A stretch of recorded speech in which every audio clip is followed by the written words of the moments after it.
fitohana fifamoivoizana teraka fatiantoka $700 isa-taona.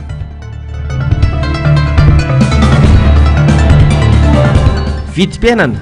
hitangana manomboka ny volana janoary hoy ny mpahay toe-karena.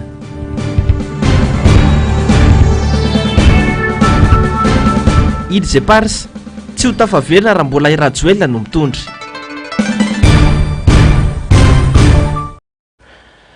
Sabotsy 30 novambra 2024 manoatra ny arapa tompoko lahy sy tompoko vavy. Moantsika rehetra manaraka ny fahitalavitry ny MBS amin'ity hariva ity. Tonga soa ianao ato anatin'ny fotoana ny fampahalalam-bavao manasana ampanajana sy ampitiavana ny tenako anaraka ny vavao hatramin'ny farany. Ny lafy mavany politika avy hatrany tsy maro toerana ny fanjakana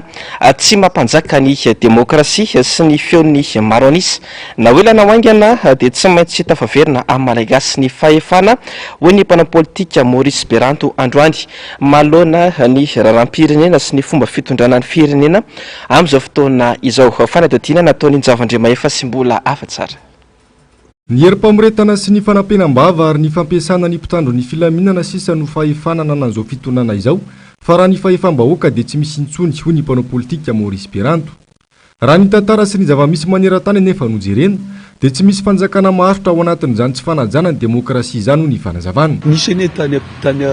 tany Chili izany hoe fitondran'ny Pinochet, général Pinochet fatarao tsara iny afarany na oela na haingana izany ny afarany.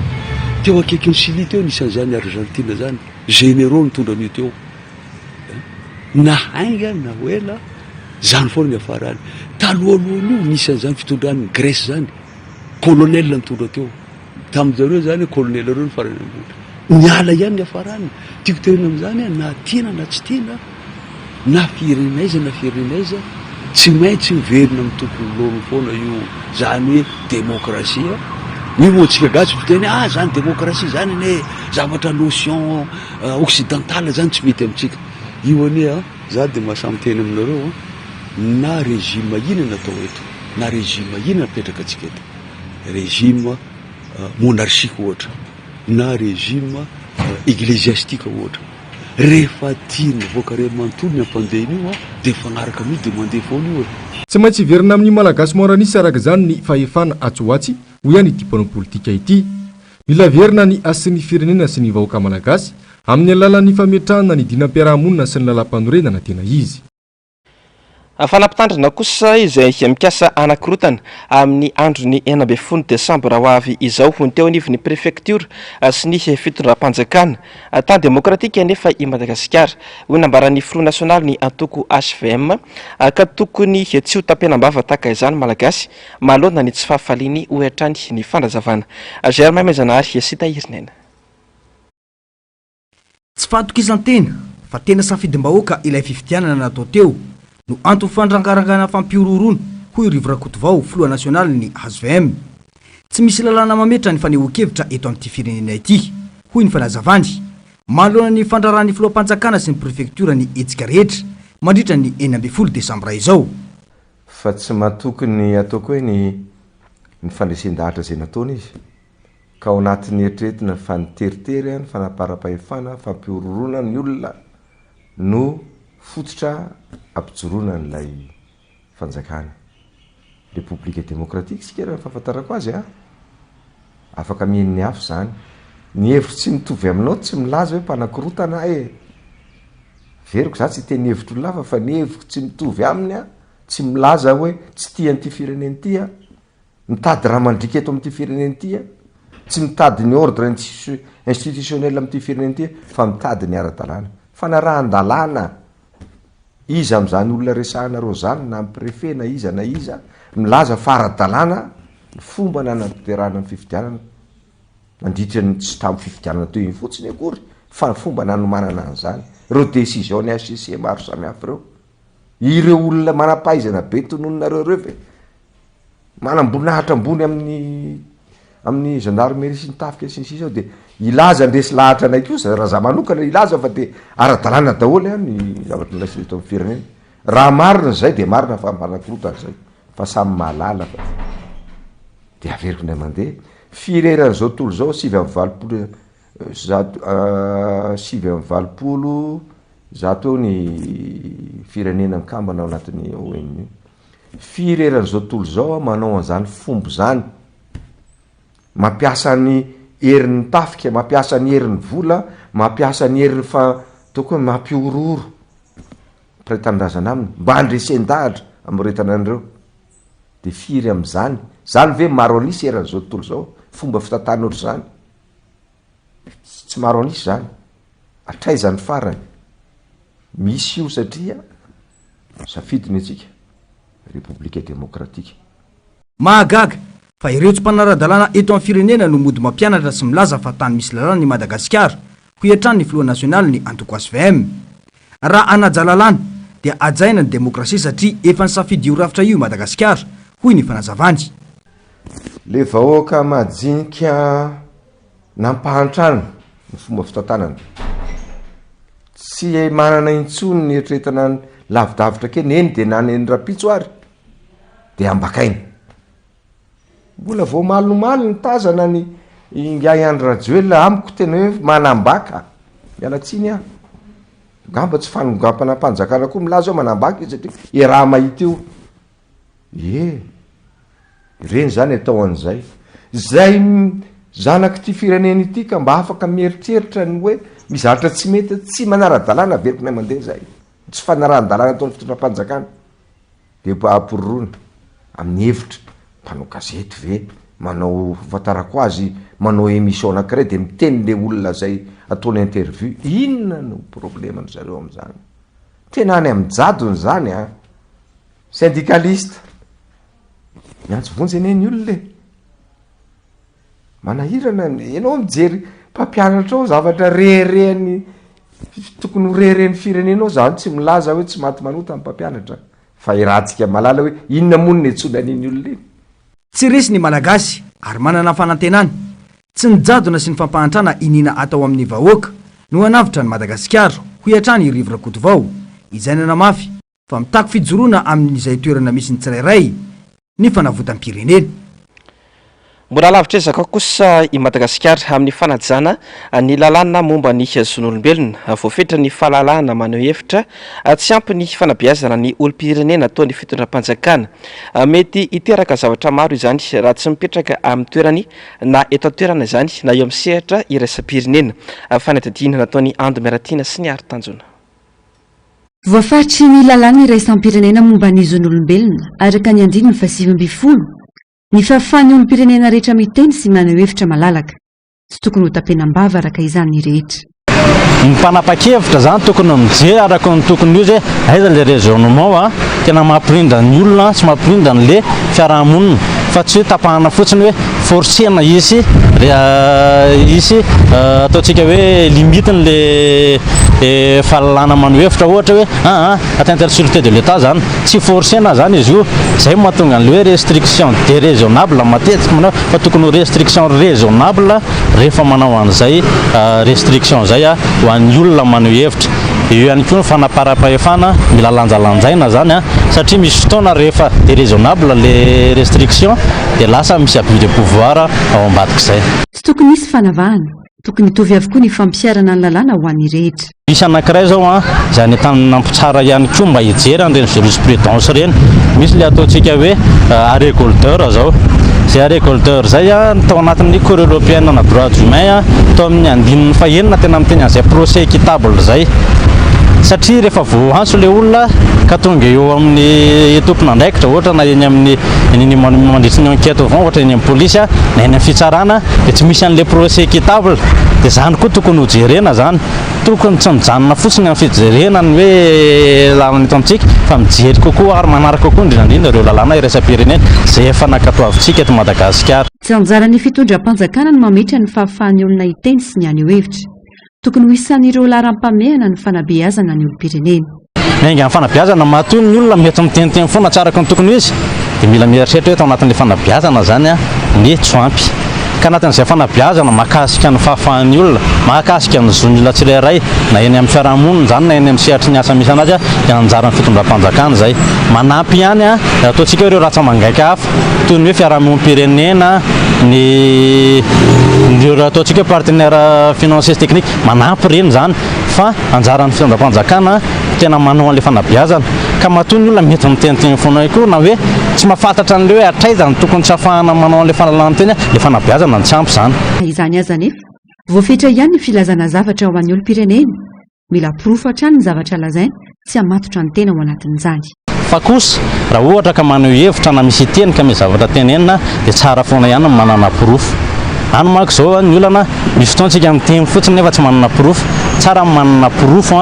tsara manana mety olona ihany koa mety mba mandray an'le teninao zany hoe fiarahana zany anisan'ny anankiray zava-dehibe ny mety hoe teny tsy mandeha rery ohatra dia fananana pirofo indrindrandrindra fa tsy fananana pirofo ihany koa zany satria rehefa miditra ao anatin'ny resaka fitsarantsika izay tokony tena migarantir an'izay resaka fahalalanao zay dia ny pirofo ny tena jerena ao anatin'izay mijery ny zava-misy eto Madagasikara manoloana ny fampiarana ny zon'olombelona ny sehatra iraisam-pirenena amin'ny maha-firenena nankatoa ny fanambarana iraisam-pirenena momba ny zon'olombelona ny Madagasikara mandalo fitsarana ny firenena rehetra ka mety hiteraka tsy fahatokisana amin'ny fiara-miasa ny tsy fanajana ny zoma olona ka hisy fetraka ny goavana eo anivon'ny fiarahamonina ary mety hitatra hatrany amin'ny korontana eo amin'ny lafi mavaon'ny toe-karena indray tsy ena ny vidim-piainana eto Madagasikara fa vao mainka hiakatra aza manomboka ny volana janoary ho avy izao izay nambarany apahy toe-karena Jean-Jacques Ratsetson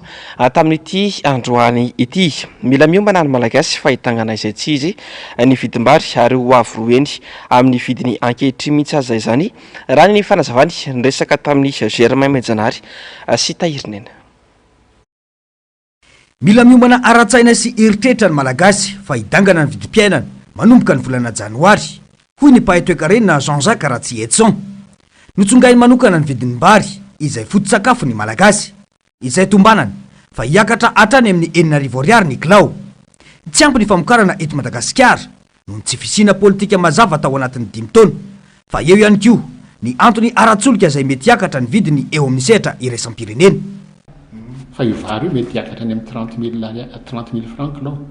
io vary io araka le niteneniko teo ny an'ny Inde ny enany azy ny fanondranany any ivelany satria ratsy ny vokatra problemana rano io maneran-tany io dia rehefa tsy manondrana any ivelany ny Inde miena ny vary eo amin'ny tsena raisam-pirenena ny tena marina nge fa tokony niakatra ny vidim-bary teto fa ny any avelany nge fa niakatra daholo ny vidim-bary fa resaka élection tsy nampiakarana azy fa vita io ny élection tsy maintsy hiakatra amin'izay vidim-bary io dia za miteny hoe ny any amin'ny 20 000 30 000 francs kilo ny vary io ny sandam-bolantsika moa etsy an-dany mbola verina 5 000 ariary dia vao miverina 5 000 ariary dia fa lasa re daholo hoe ny nidina sandam-bola mampiakatra vidin'entana daholo ny rehetrarehetra fa io zany tsy vita moramora io ary tsy mpitondra teo aloha zao moa tsika tsisy mpitondra teo aloha mihitsy no navita an'le izy satria ny azy vatsitsinjo ihany tosika fameno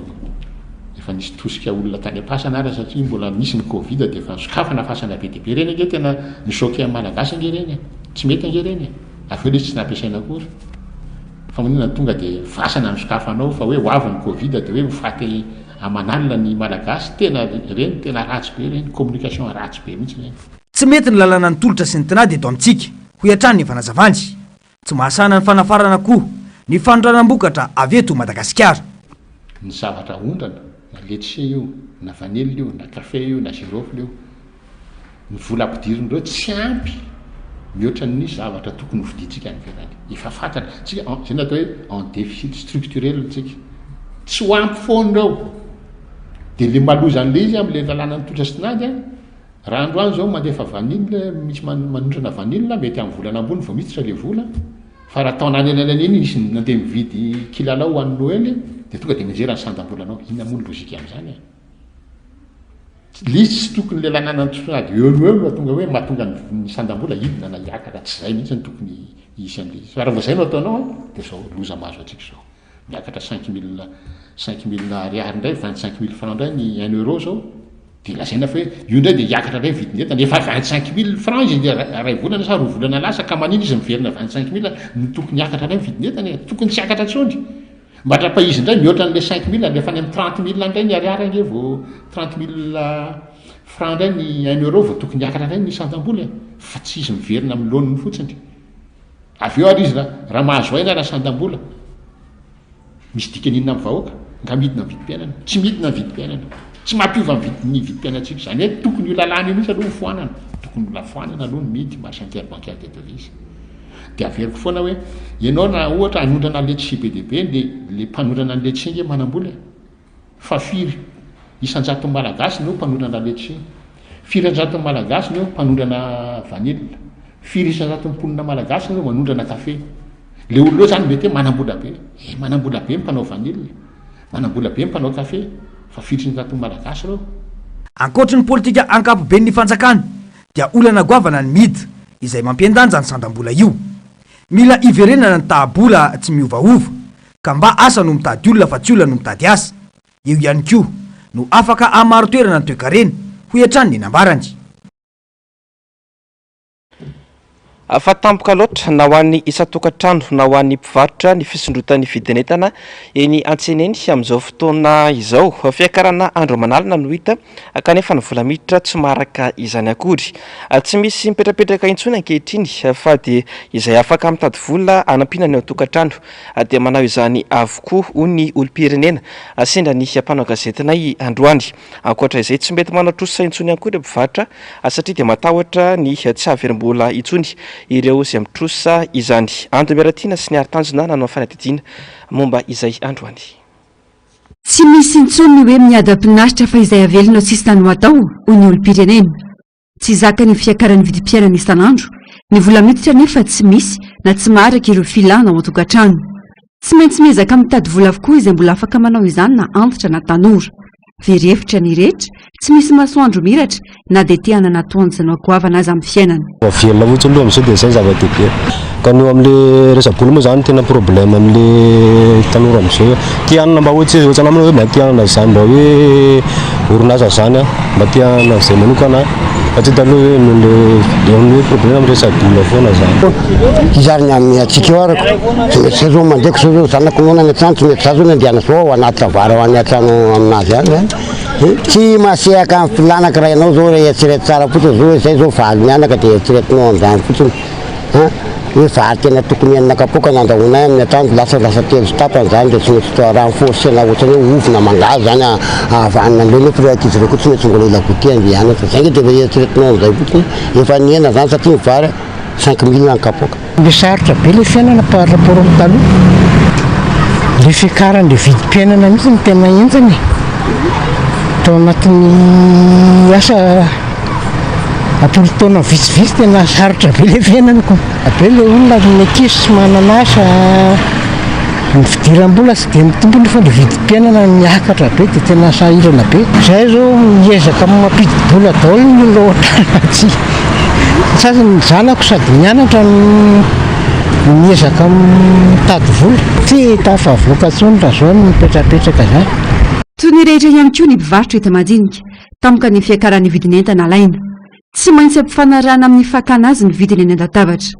ny vary ohatra ny akatra iray alina ariary isaky ny gony ny siramamy ny akatra roa alina ariary isaky ny kitapo santony ireo fa ireo entana fampiasa amindavanandro mihitsy no misonitra isaky ny vidy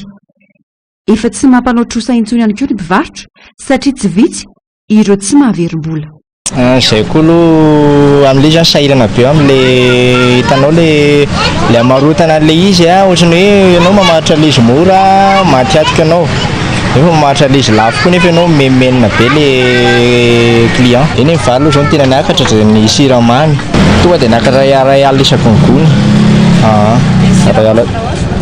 siramamy indray niakatra roa alina isaky ny gony tapoka be le izy mbola tsy nisy nanomana mihitsy fa tonga dia tapoka be ho anay koa le izy hoe tonga dia niakatra be tonga dia saoty be ny tsena zao nefa somary maisamaisatra somary tsy dia mandeha ny tsena ohatrany somary miranondrano mila manao trosa foana fa ianao indray mila misadapitra le izy hoe tsy dia manao ianao raha volona hoe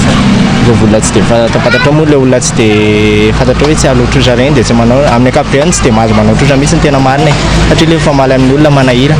vary ohatra izany le mety majinijinitra reny misy ohatra mividy telo kapoaka izy zao ohatra hoe vary makolika amin'ny vidiny taloha dia lasa mivadika ataony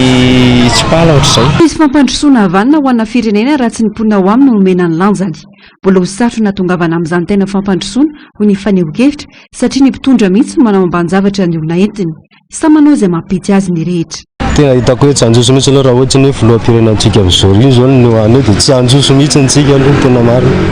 Ahoana ny tenenanao izay? Tsy ny mahatonga izay zao dia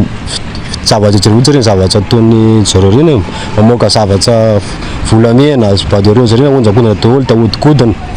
ny eo amkoa ny zany dia ny tanora amin'izao koa nefany varinatin'ny fifohana zava-mahadomelona mitsinjana roro dia misarotra be amintsika zany hoe ivoatra hoe anazara tsy hoe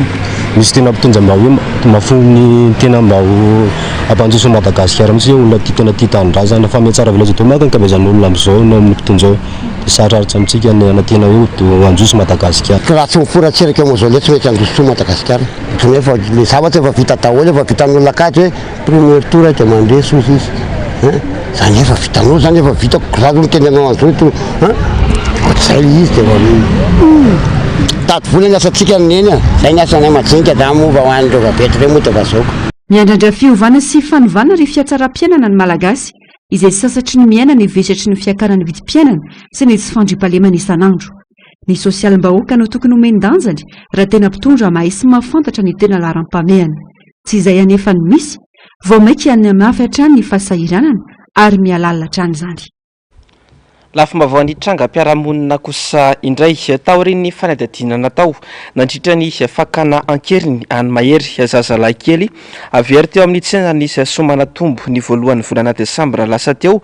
dia fantatra fa dia tratra ny zandary ny tambajotra apaka ankeriny sy mpivarotra zazakely. Ankoatra ireo vehivavy efa tratra ary ilay ankizy vavy 10 taona dia fantatra izao fa vehivavy enina hafa ihany koa no voasambotry ny zandary. Zazavavy kely iray tokony eo amin'ny roa volana eo koa no tratra atao amin'ireo vehivavy tratra ireo ny 5 desambra teo tany Akatim-bahoaka. Efa andalana ho amidy mihitsy ity zaza tratra ity. Raha araka ny fanadihadiana zazavavy kely no tena angalarin'izy ireo izay amidiny manodidina ny 9 hetsy hatramin'ny 4 hetsy sy iray tapitrisa ariary. Efa antanana amponjavonjomaika eny Tamora ireo vehivavy 5 voasambotra ireo. Nomena fahafahana vonjomaika kosa ilay ankizy vavy 10 taona hatramin'izao mbola andalam-pikarohana zazakely 2 hafa ny eo anivon'ny zandary. Afa-tsy ho tafaverina amin'ny malagasy ireo nosy kely manodidina a Madagasikara raha mbola Iany Rajoelina no mitondra firenena. Ho sarotra amin'ny olona manana zom-pirenena frantsay ny ady ho amin'ny tombontsoa ny malagasy. Mila filoham-pirenena tena malagasy mahasamijoro sy miady ho an'ny fiandrianam-pirenena malagasy ho kosa ny antoko otrikafo tamin'ity andro any ity fanadihadiana. Ho tafaverina amin'ny malagasy ihany ve ireo nosy kely manodidina ny Madagasikara na ireo Elysée Pars? Fanontaniana petraka ny mpanarabavao izany amin'izao fotoana izao manoloana ny raharaham-pirenena fa indrindra mikasika ny fananan'ilay lazaina fa filoha malagasy manana zom-pirenena frantsay. Iady ny iverenan'ireo nosy ireo any Madagasikara no atao kanefa ilay filoha ianteherana sy tompona andraikitra voalohany aza mizaka zom-pirenena frantsay ho ny antoko otrikafo ka sarotra ny inona fa ho tafaverina amin'ny malagasy ireo nosy ireo ho ny farazavany. Ny amin'izao fotoana dia misy ady-hevitra vaovao indray izany dia ny hoe ao anatiny verina hoe tokony ao anatiny ady mafitsika amin'ny hamerenana an'ireo Madagasikara fa ny olana ngeza be dia ny hoe isika izao tsy disaka an'ilay fifidianana sy moa izany fa dia mazava hoe misy filoha io milaza fa lany hitondra ny Madagasikara mandritra ny 5 taona. Ny olana nefa dia frantsay ilay filohantsika da tika zay zany izy hoe sarotra kosa zany ny hevitra hoe ho tafaverina amintsika ireo nahavita iady amin'ny la Frantsa ilay frantsay mitantana ny Madagasikara amin'izao fotoana izao amin'ny maha frantsay azy satria ny la Frantsa moa zany no mibody an'ireo dia ozy hoe zay aloha tsy azo hiverina na dia iray segonda ary hoe amin'ny fotoana hitondrana ilay mantoa ny Rajoelina ny iverenan'ireo amin'ny Madagasikara. Raha tiana araka izany ny iverenan'ireo nosy kely ireo amin'ny Madagasikara dia mila verina amin'ny malagasy ny fitondrana. Dia tsika zany ny rosoana amin'ny ady amin'ireo nosy malagasy ireo dia mazava aloha ny ay amin'ny maha filohan'ny otrikafo dia tsy otra be ve ny zavatra tsy maintsy dingantsika tsy maintsy alamintsika aloha dia ny hoe ahoana no hanesorana ny fitantanana ny Madagasikara eo am-pelantanan'ny frantsay. Misy frantsay io mitantanan'ny Madagasikara dia za aloha tsy miolaka amin'izy fa mahitsy hoe izay ny olantsika voalohany aloha tsy afaka hiady amin'ny la Frantsa tsika raha frantsay ny ampitondra tsikidika zay aloha zany no mitady malagasy tsika hitondra ny Madagasikara resy lahatra am'izany fiandrianam-pirenena zany zay vao possible ny fanohizana ny ady mahakasika an'ireo nosy malagasy ireo. Amin'izao fotoana izao amiroso amin'ny dingana rehetra ifehezana ireo nosy kely manodidina ny Madagasikara ireo ny fanjakana frantsay raha ny loharambavao. Ankilany tsy miraika fa atao variana amin'ny zavatra hafa ny mpitondra hito amintsika. Isan'ireo fampanantenana nataony any Rajoelina tamin'izany fotoanany hoe tsy maintsy tavaverina amin'ny malagasy ireo nosy kely ireo mialohan'ny 9 Jona 2024. Hatramin'izao na ny iray tamin'ireo nosy kely ireo aza tsy tavaverina amin'ny Madagasikara.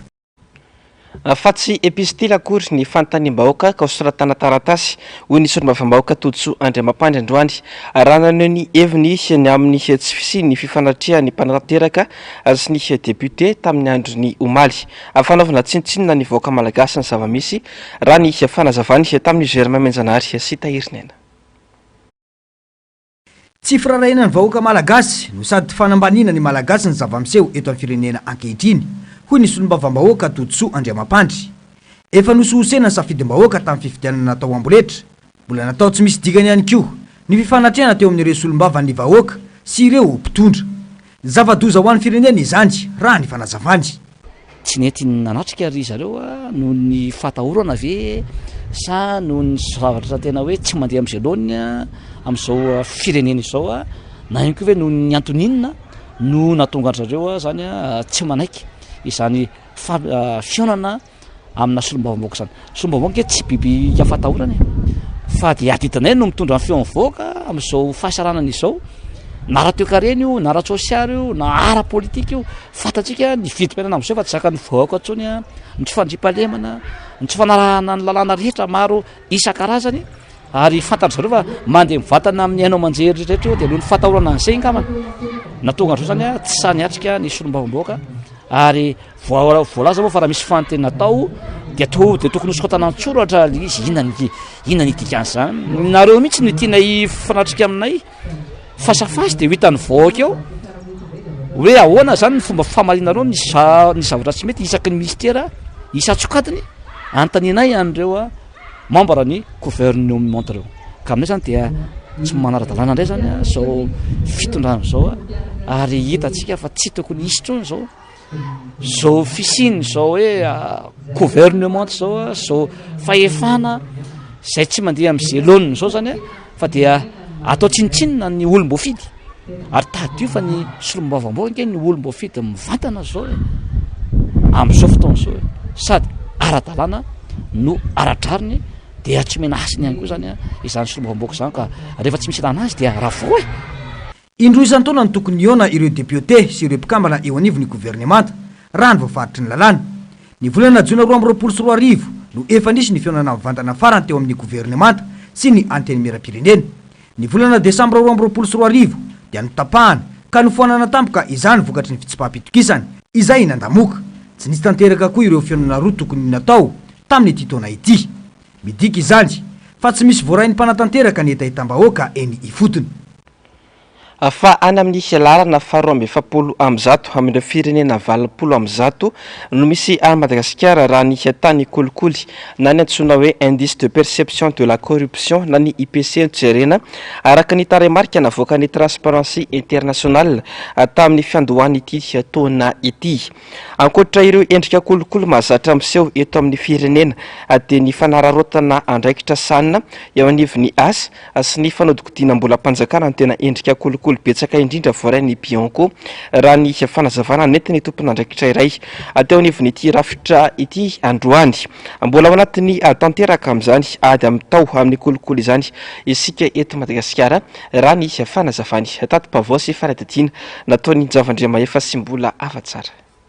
Firenena afrikanina voalohany izay anisan'ny nankatosy nanao soniny fifanarahana iraisan'ny pirenena iadina amin'ny kolikoly Madagasikara. Nametraka rafitra maromaro iadina amin'ity fahalovana ity Madagasikara ka voalohany tamin'ireny ny Bianco izay natsangana ny taona 2020. Nandritra izay fotoana 20 taona latsaka kely nijoroany izay dia ny fanararota-pahefana sy ny fanodikodonam-bolam-panjakana no tena naraisan'ny Bianco fitoriana sy fitarainana maro. Misy ny antsoina hoe abus de fonction na fanararotana fisanana ny asa. Tsorina fa io zany anisan'ny endrika kolikoly anankiray tena mora matafalatsaka ny mpiasa-mpanjakana indrindrandrindra na tompona ndraiky mpanjakana izy io mantsy a de tsotra rehefa misy ny endrika ataontsika hoe fandikan-dalàna azahoana tombontsoa manokana amin'ny alala ny fampiasana ny fahefana nomeny lalàna azy a dia efa tafiditra ao anatin'izay ino ty fanarotana fisahanana ny fahefana zay na asa-mpanjakana zay ny antsoina hoe abus de fonction. Manaraka an'io a de aloha de tsorona fa ny fanodikodinana ny volam-panjakana no manarakaraka an'io zay vao mandeha ny sisa hafa ao ny mety hoe fanomezana tombondany manokana favoritisme tiana resahana amin'ny tsenam-barim-panjakana sy ny sisa. Zay ngambany raha hoe fitinina ny ataoko hoe ny fandikan-dalàna ny tena be mpitaraina indrindra. Raha ny taremarika navoaka ny Transparency International dia any amin'ny laharana 270 amin'ireo firenena 200 no misy any Madagasikara raha ny tahana kolokolo na ny IPC no jerena. 420 no notsika tamin'ny volana janoary tamin'ity taona ity. Arak'izany mbola lavitrezaka ny adatao hamongorana ny kolokolo eto Madagasikara. Misokatra ary miaramiasa amin'ireo firenena ny ivelany kosa ny Bianco amin'ny andraikitra sahan'izy ireo. Miezaka manatsara ny paikady ara-teknika ary manaraka ny teknôlôjia ihany koa izy ireo azahoana vokatra tsara. Ny Bromaleo tena dina amin'ny kolokolo dia anatin'ny fametrahana ny teknika na teknôlôjia ataontsika hoe mba avoavolenta na dia ataoko hoe tsy mbola mitovy amin'ireo firenena efa lasa lavitra ireo mba ahafahana mahatratra zany. Zao nge mitsorone ny olona rehefa manao kolokolo miezaka manafina. Ny tsy atratrarana an'io na tsy ahafantarany olona an'io zao manko azadino ny kolikoly raha tsy misy ny pahita raha tsy misy ny mpanatratra io tsisy mpitaraina tsisy mpitoroka fa le olona efa misy mahita na misy mahatratra ino ny tonga mitoroka ary zay no mahazava-dehibe hoe hitrandrahantsika n'ireo teknôlôjia mba ahafahana mahatratra n'le zena fenina. Ankalazaina isaky ny 9 desambra tahaka izao moa ny andro iraisan'ny pirenena iadina amin'ny kolikoly. Nanamarika izany isika teto Madagasikara tamin'ny alalan'ny hetsika nokarakaray ny Bianco teny amin'ny Fohibeny teny Ambohibao. Lafa mavao ny fitaterana indray $70 isan-taona ny fatiantoka vokatry ny fitoana ny fifamoivoizana eto Antananarivo raha nitatitry ny banky iraisam-pirenena ny taona 2022. Ankoatra izay fatiantoka ara-toekarena izay dia miteraka raritsaina sy faloto ny rivotra iainana eto andrenivohitra ny fitoana ny fifamoivoizana izay.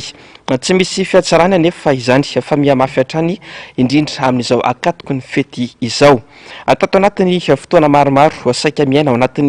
anatin'izany isan'andro ny saram-pambebahoaka miatraika mivantana amin'ny fivelomam-pitatitra na samandrarahany tsiraray ny fitoana ny fifamoivoizana mitombo ny fiara apotika lalana ny lalan'ny fifamoivoizana tsy voafehy ka mitarika izany rehetra izany. Ando miaratiana sy ny ari-tanjona.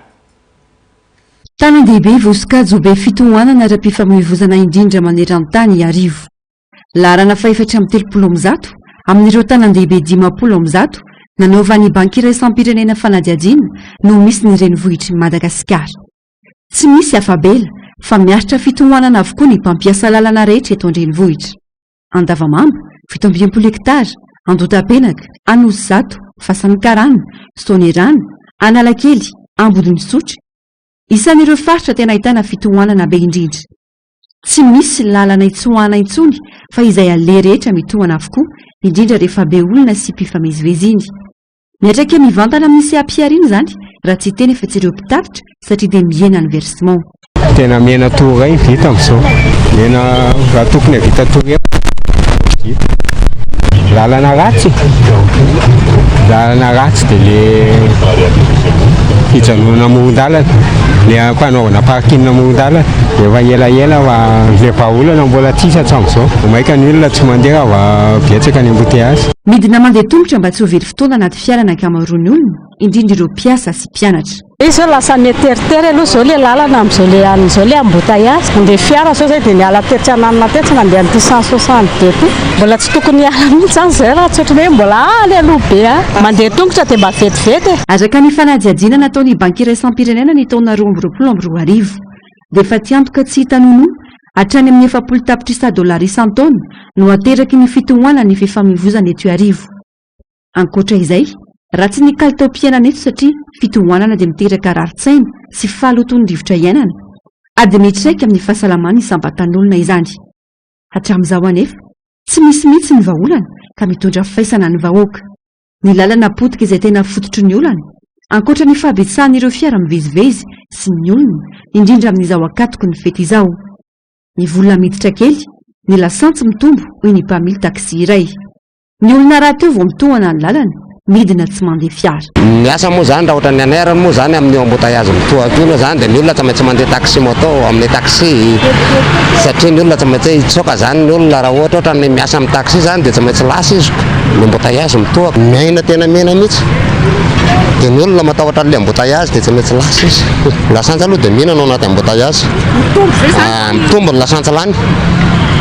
tena mitombo betsaka mihitsy zany lasantsy lany raha ohatra hoe amin'ny embouteillage ho ana tosy zay raha ohatra hitondra olona makany dia raha hoe lasantsy na tokony 3 litre ny tokony ho azo tokony ho vitany makany dia lasa 2 litre sy tapany nefa ny volany tena frean'olona tsy mio. Ankoatra ireo tsy voahaja amin'ny ankabeny ny lalàny fifamoivoizana eto amintsika. Samy manao izay mahapetipety azy ny mpampiasa lalana, ny fiara mihodina an-dalana, mijano eny amin'ny sisin-dalana na afovoany arabe, ny kodiaran-droa sy ny bisikleta misisika amin'izay azon'ny lalana, ny mpivarotra mameno sisin'arabe, ny mpandeha an-tongotra mandeha amin'ny lalan'ny fiara. Ambonin'izany tsy misy mifandefitra intsony. Antony mitarika lozam-pifamoivoizana ireo no fototry ny fitohanana ihany koa. Fampiarana ny lalàna zany tsy dia misy manaja fa ohatran'ny hoe izay tonga aloha no misisika izay koa anisan'ny lafiny anankiray na efa tsy prioritaire ary izy ka ohatran'ny malalaka fotsiny tonga dia mandeha mitsorika fotsiny izy dia le prioritaire tokony andeha lasa mijanona indray. Raha aminahy aloha zany le izy anahy za zao chauffeur dia somary mandefitra ihany fa sasany le an'le tsy fandeferana zany dia lasa miteraka fahasorenana le izy nefa akatoko mifety dia manjary lasa miteraka aretim-po lasa krizy ny fiainana koa le olona dia fanampiny fotsiny izay. Raha ny tarehimarika hatrany dia efa 430 amin'ireo renivohitra 50 no misy any arivo. Enatra izany ny fiarahamonina mirindra no antoko ny fampandrosoana. Lavitry ny afo ny kitay no fitenenana satria ny rehetra mihitsy no lasa kabraraka ankehitriny. Tsy mahavaolana ihany koa ny fisokafan'ireo lalana rokady samihafa eto an-drenivohitra sy ny manodidina fa misy ihany ny fitohanana. Ny lalana izay lalan-dratsy tsy misy fijerena. Namboarina zany petatoko ka simba vao hitsahana sy andalovan'ny orana. Ho avy izao ny fety, ilatsaka ihany koa ny orana dia mafy ny fitohanana raha tsy misy vahaolana momba izany. Amerinana ao an-tsainy rehetra fa mila ajaina ireo ray aman-dreny fomba fisainana manomboka tsy hita intsony izany ankehitriny. Izay no antony nanolora ny fikambanana iray etsambo-manarina fiofanana fitazana sy fikarakarana ireo zokiolona. Germain Menjanary sy Tahiriniana. Matetika iaran'ny fanilikiliana eny anivon'ny fiarahamonina ireo zokiolona eto amintsika. Matetika no mahazo teny maharary toy ny hoe efa kirinantitra sy be fiantana loatra. Misy ireo fianakaviana no mitady olona manokana hikarakara ireo zokiolona na koa mitady toerana hitezana manokana ireo zokiolona ao aminy. Misy fomba manokana ny fikarakarana zokiolona ho hiatrany ny farazavana toy ny olombelona rehetra izy ireo mila fitiavana, tambitamby sy fikarakarana ary vavahady misokatra ho an'ny famoronana asa ho an'ireo 320 miatrika fiofanana ihany koa izao etsika izao. Mba ahatonga azy ho salama tsara na vatana na saina na fanahy dia natao zao fanafanana izao zany mba ahafana izy ireo mba ho tomaty hatrany ary mba tsy ho volikilika anatin'ny fiarahamonina. Fantatsika zao fa any pipitan-dranomasina rehetra any dia misy ny centre natokana zany ho fikarakarana ireny zokiolona ireny. Ka anisan'izay zany malagasy atsika izay ny fianakaviana sy ny ray aman-dreny dia manana ny ajany sy ny asiny dia zay zany no nahatonga an'izao fanofanana zao maro dia maro ny olona no mitaky zany hoe asio foana izy fa tena hoe mahaliana monsieur le député. Zao moa zany dia iarahan'ny tenako sy ny association ny andraina ary ny team bien-être zany izay fikambanana ihany koa zany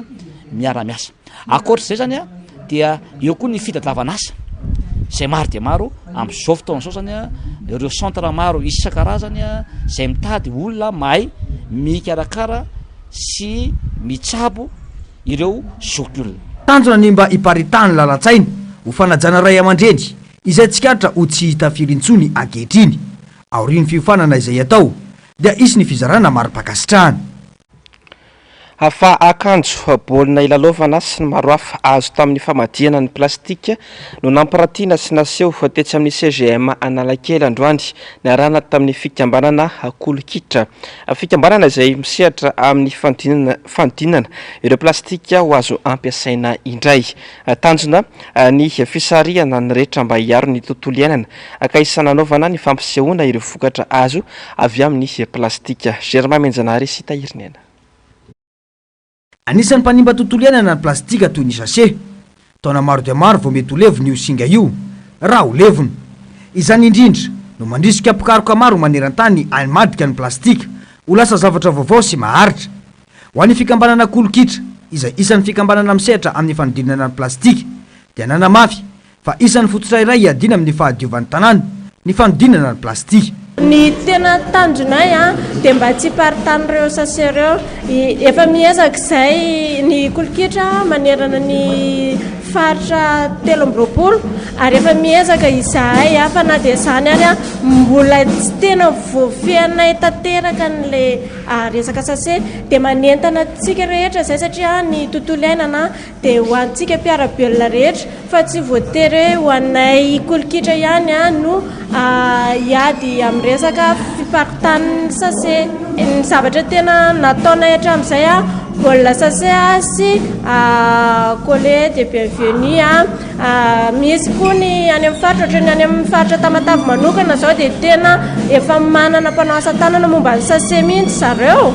Dia ankoatr'izay nefany dia miantso koa izahay ho an'ireo izay manana talenta ho hitantsika eo izy androany satria ho ampiseho eo ilay izy fa misy fifaninanana dia izay mahazo ny larana voalohany ho alain'ny Kolokitra hiara-iasa amin'ny Kolokitra raha mazoto izy satria nanao fanentanana izay dia inonay hoe matoa izy nazoto nandray anjara dia mazoto ho an'ny ady amin'ny tontolo iainana izy. Maro ny voka-dratsy azo avy amin'ny fiparitany fako plastika na ho an'ny rivotra iainana na ho an'ireo karazan-java mananaina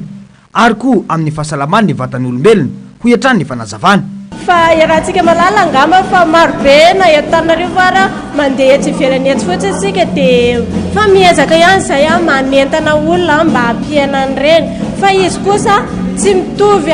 tamin'ny fiatombon'ny fanentananay tamin'ny voamforonanay sy ny amin'izao fotoana izao. Ataoko angamba fa eo amin'ny 20 isan-jato izy amin'izao fotoana izao. Manodidina ny 70 tapitrisa taona isan-taona ny fako plastika miparitaka maneran-tany ankehitriny. Ny tombo avy telo eny anefa izany amin'ny taona 2024 raha mitoy ny tsy fitandremana sy ny tsy fisiana politika mazava iadina amin'ny fiparitany araka ny tombatomba ny WWF Madagasikara. Fampisaona kosa ny tontolon'ny gadona roka sy ny kanto malagasy amin'izao fotoana izao. Nodimandry omaly teo amin'ny 27 taonany i Jean Delacroix Randriarimiarana fantatra amin'ny anarantsehatra hoe Delacre ao anatin'ny tarika Black Jacks. Anisany nahafantarana ny mozika roka teto Madagasikara i Delacre tany amin'ny taona 70 sy ny taona 80 tany ho any. Ira nampalazy azy ny hoe Bilibili Lucie Fararano ary namantarana azy ihany koa ireo hira mitondra fananarana tahaka ny hoe Mbatandremikely izy na dia na eo ihany koa ny hoe Entomora izay eto amin'ny MBS dia miraro fionanana feno ho an'ny fianakaviany farany fanaraha-potoana varay eto Ampelatanana ny ariva teo dia andrasana eny amin'ny trano fonenany etsy ambany Araitosy ny vatamangatsika ny Delacre ao amin'ny tarika Black Jacks hoentina eny amin'ny trampokon'olona Analakely raha mpitso alahady ary ny alatsinainy ho avy izao kosa no alevina eny amin'ny fahasandrazany eny Soavina Atsimdrano.